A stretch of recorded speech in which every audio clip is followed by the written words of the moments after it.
जुलाई 2023 को इसरो ने अपने सतीश धवन स्पेस सेंटर से चंद्रयान 3 मिशन को लॉन्च कर दिया है और इस बार इंटरेस्टिंगली उनका मेन गोल ही सॉफ्ट लैंडिंग कराना होने वाला है। जो चंद्रयान 2 के वक्त उन्होंने कोशिश किया बट अनफॉर्चुनेटली वो फेल हो गए। सिंपली स्पीकिंग इस करेंट मिशन पर वो ऐसे कंट्रोल तरीके से चांद पर लैंड करने की कोशिश करेंगे जिससे उनके लैंडर को कोई भी डैमेज ना हो। और अगर इसरो इस मिशन को सक्सेसफुली एग्जीक्यूट कर पाता है और चंद्रयान 3 के लैंडर के जरिए साउथ पोल की जांच जल्द से जल्द शुरू हो जाती है तो भारत वो पहला देश बन सकता है जो उस डेटा से पृथ्वी के जन्म की रियल स्टोरी प्रैक्टिकली प्रूव करके दिखा पाएगा। तो अब सवाल ये आता है कि ये सब चंद्रयान 3 कैसे करेगा, उसके पास ऐसे कौन कौन से सेंसर्स लगे हुए हैं और ये सेंसर्स मिशन के कोर ऑब्जेक्टिव के अलावा और क्या क्या कर सकते हैं। वेल, इन्हीं सभी सवालों के जवाब हम आज के इस वीडियो में देने वाले हैं। फिलहाल के लिए बस इतना समझ लो कि चंद्रयान 3 का ये मिशन सिर्फ इंटरेस्टिंग ही नहीं बल्कि इक्वली चैलेंजिंग भी होने वाला है, क्योंकि सबसे पहले तो मून पर सॉफ्ट लैंडिंग कराना ना स्पेस पे सॉफ्ट लैंडिंग कराने से भी ज्यादा मुश्किल है। एंड यस, वही मार्स जिसपे मून के कंपैरिजन में 33 टाइम ज्यादा क्रिएटर्स है। Now wait, let me explain. पूरी दुनिया में 77 गवर्नमेंट स्पेस एजेंसियाज है, उनमें से सिर्फ 11 कंट्रीज ने सक्सेसफुली मून मिशन किया है। बट सिर्फ 3 ही ऐसी कंट्रीज हैं, अमेरिका, रशिया और चाइना, जो अब तक लूनर सरफेस पे सॉफ्ट लैंडिंग कर पाए हैं। जबकि मार्स तो बहुत ज्यादा दूर है। उन पर जिन 5 कंट्री ने स्पेस मिशन किया है उनमें से सिर्फ 2 कंट्री ही सक्सेसफुली लैंड कर पाए हैं, यानी कि मार्स पर लैंडिंग का सक्सेस रेट हुआ 40% और वहीं लूनर सरफेस पर 27%। अब ऐसे में इसलिए क्योंकि देखो यहाँ पे एवरेज एक स्पेस क्राफ्ट को मार्स तक पहुँचने के लिए 7 मंथ लगते हैं, वहीं पर मून पर पहुँचने के लिए महज 3 दिन लगते हैं। तो अगर गलती से भी ऊपर जाते वक्त स्पेस क्राफ्ट का पाथ किसी भी रीजन से डिफ्लेक्ट होता है तो इतना कम समय में उसे कंट्रोल करना और उसके पाथ को करेक्ट करना ना बहुत डिफिकल्ट हो जाता है। टाइम कम है, डिस्टेंस कम है, डिफिकल्टीज ज्यादा हो जाती हैं और इससे भी ज्यादा दिक्कत तब आती है जब स्पेस क्राफ्ट को कैलकुलेटेड टाइम फ्रेम में लैंड नहीं कराया जाता। बेसिकली स्पेस क्राफ्ट के स्पीड के बेसिक पे स्पेस क्राफ्ट के लैंडिंग का टाइम एस्टिमेट किया जाता है। मतलब सपोज अगर स्पेस क्राफ्ट की स्पीड 20,000 किलोमीटर पर आवर है तो उसे मून पर लैंड करने के लिए लगभग 15 से 20 मिनट का टाइम मिलता है। अदरवाइज उस स्पेस क्राफ्ट का खेल खत्म, यानी कि स्पेस क्राफ्ट का पाथ चेंज करो या नहीं करो उसे क्रैश होना ही है। इसके अलावा मून के साउथ पोल पर लैंड करते वक्त टेम्परेचर लगातार फ्लक्चुएट होता है, क्योंकि मून को अपने एक रोटेशन पूरा करने के लिए 28 दिन लगते हैं, जिससे 2 हफ्तों तक सन को फेस किए साइड का टेम्परेचर 120 डिग्री सेल्सियस और वहीं पर दूसरे साइड का टेम्परेचर -230 डिग्री तक पहुंच जाता है। और साउथ पोल, साउथ पोल इन दोनों रीजन्स का जंक्शन है। अब अगर गलती से भी लैंडर साउथ पोल पर अचानक से लैंड हुआ तो टेम्परेचर डिफरेंस की वजह से थर्मल शॉक जनरेट हो सकता है और अगर थर्मल शॉक जनरेट हुआ तो लैंडर टूट कर कई सारे टुकड़ों में बिखर जाएगा। बट चलो अब इन सभी प्रॉब्लम को टैकल करते हुए let's say ISRO lunar south pole पर अपना लैंडर लैंड भी कराता है, फिर भी उसके साथ कम्युनिकेशन टूटने के कई सारे खतरे बने रहते हैं। तो देखो, आपको शायद पता नहीं होगा पर चांद के सदर्न पोल पर 24/7 अंधेरा ही रहता है। जब दिन भी होता है तो सिर्फ होराइजन पर सन दिखाई देता है, जिसकी वजह से क्रेटर्स और माउंटेन्स के पीछे छुपे कुछ एरियाज ने तो मून के फॉर्मेशन से लेकर अब तक सन को देखा ही नहीं है।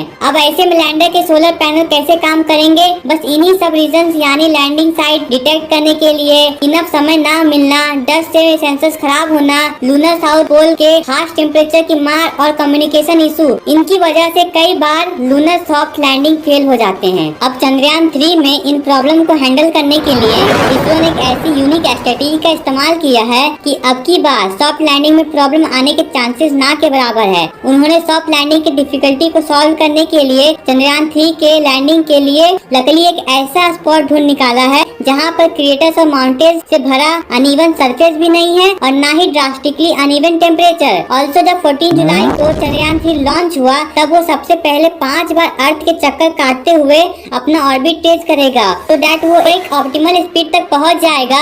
इससे होगा ये कि वो मून की तरफ किसी स्लिंग शॉट की तरह उड़ जाएगा, जिससे चंद्रयान 3 के इनिशियल फेज में ज्यादा फ्यूल यूज नहीं होगा और यही फ्यूल लैंडिंग के वक्त इस्तेमाल किया जाएगा। इसके बाद जब लैंडिंग का वक्त आएगा तब भी इसरो ने यूनिक प्लान सोचा हुआ है। इसरो ट्रेडिशनल तरीके से डायरेक्टली लूनर सरफेस पर लैंड नहीं करवाएगा, क्योंकि जैसा मैंने पहले ही कहा, इससे थ्रस्टर बहुत ज्यादा धूल उड़ा सकते हैं और उससे सेंसर्स खराब होने के चांसेस बढ़ जाते हैं। सो इंस्टेड चंद्रयान 3 अपने स्पीड को लैंडिंग से पहले ड्रास्टिकली घटाने और साथ ही लैंडिंग साइट को एक बार फिर से प्रॉपर्ली इंस्पेक्ट करने के लिए मून के अराउंड ऑर्बिटल रिड्यूसिंग चक्कर काटेगा, यानी all in one in 2 step orbital manoeuvres और परफेक्ट लैंडिंग स्पोर्ट से चंद्रयान 3 सॉफ्ट लैंडिंग फेलियर्स के पहले 3 रीजन को टैकल कर सकेगा। इसके बाद रही बात 4th रीजन की, विच इज कम्युनिकेशन इशू, तो उसके लिए चंद्रयान 3 चांद की सतह पर जांच अपने रोवर से करने वाला है, अपने लैंडर से नहीं, और इंस्टेड वो अपने लैंडर को धूप में खड़ा रखकर उससे रोवर और पृथ्वी के बीच सिग्नल रिले करवाने वाला है।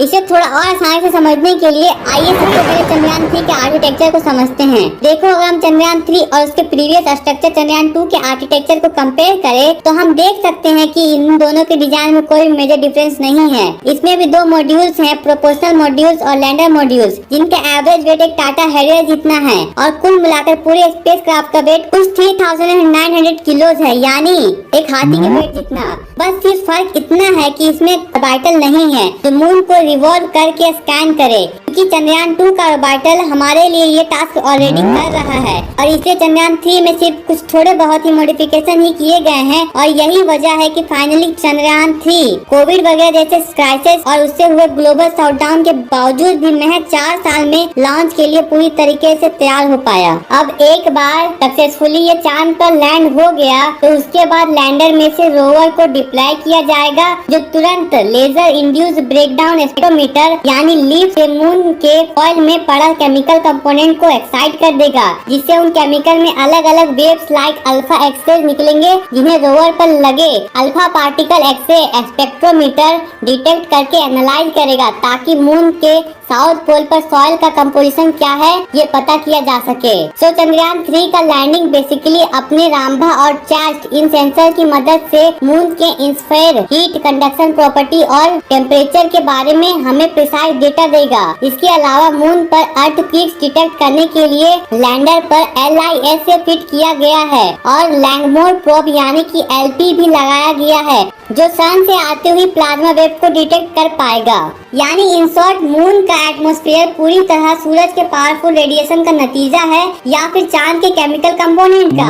इसका एग्जैक्ट आंसर हमारा चंद्रयान 3 पता लगा सकता है, लेकिन ये तो हुई सिर्फ लैंडर और रोवर की बात। इसरो ने प्रपोजल मॉड्यूल को 2 in 1 के जैसे इस्तेमाल किया है। फर्स्टली उन्होंने इस पर शेप नाम के एक इंस्ट्रूमेंट इंस्टॉल किया है, जो अर्थ की तरह ही हैबिटेबल एक्सोप्लैनेट को भी डिटेक्ट करके उनके केमिकल कंपोनेंट को भी स्टडी कर सकता है। देन डिटैच होने के बाद प्रोपोजल मॉड्यूल रिले सैटेलाइट की तरह काम करेगा, जहां वो लूनर साउथ पोल पर भी मैसिव डेटा इंटरप्शन ना हो, इसलिए रोवर और लैंडर से आए डेटा पृथ्वी पर मौजूद इसरो के इंडियन डीप स्पेस नेटवर्क की एंटीना की ओर रिले करवाएगा। अब ये एक बहुत बड़ा स्टेप है हमारे लिए, क्योंकि इससे हमें किसी और देश की रिले सैटेलाइट की जरूरत नहीं पड़ेगी और हमारा डेटा भी सिक्योर रहेगा, क्योंकि पहले ऐसा बहुत बार हो चुका है कि इसरो से आया डेटा दूसरे कंट्रीज चुरा लिए हैं। अब अगर देखा जाए ना तो ये हमारे मैन मिशन का एक फर्स्ट स्टेप हो सकता है, क्योंकि अगर आज हम लैंडर को मून के साउथ पोल के डिफिकल्ट टेरेन पर लैंड करा सके तो डेफिनेटली गगनयान मिशन के तहत इंडियन एस्ट्रोनॉट को आउटर स्पेस में भेजा जा सकता है। इस मिशन से हमारा कॉन्फिडेंस भी बढ़ जाएगा,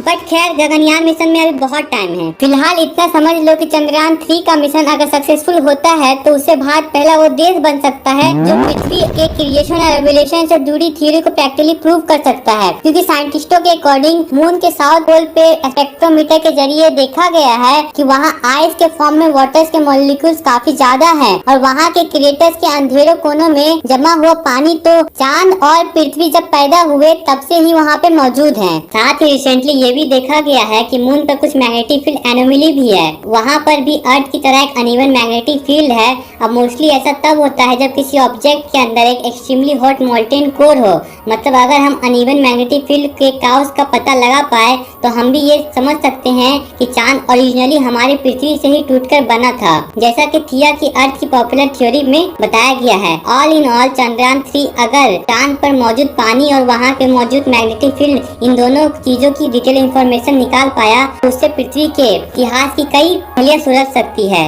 सबसे मजेदार बात ये होगी कि हमारा देश इससे सुलझाने वालों में से सबसे पहला देश होगा। बस फ्रेंड्स, प्रॉब्लम यहाँ पर यही है कि हम इसमें भी हमेशा की तरह लेट ना हो जाए, क्योंकि जैसा आप लोगों को ऑलरेडी पता है, नासा 1958 में एस्टैब्लिश हुआ था और फिर भी सिर्फ 11 साल में उसने इंसानों को चांद तक पहुंचा चुका था, जबकि उसी समय में बना हमारा इसरो अपने टाइट बजट के चलते आज तक ये अचीव नहीं कर पाया है। अगर इसरो के पास भी अच्छा बजट होता तो आज हमारे एस्ट्रोनॉट भी चांद तक पहुंच चुके होते और शायद हमने भी कई सारे काबिल मिशन को अंजाम दिया होता। और अगर फ्रेंड्स इस वीडियो को देखकर आपको कुछ भी नया सीखने को मिला तो एक लाइक जरूर से ठोकना। इस चैनल को सब्सक्राइब कर लो और बेल के नोटिफिकेशन को दबाओ ताकि आगे आने वाले वीडियो के अपडेट को मिस ना करो। See you next time. As always stay curious, keep learning and keep growing. जय हिंद।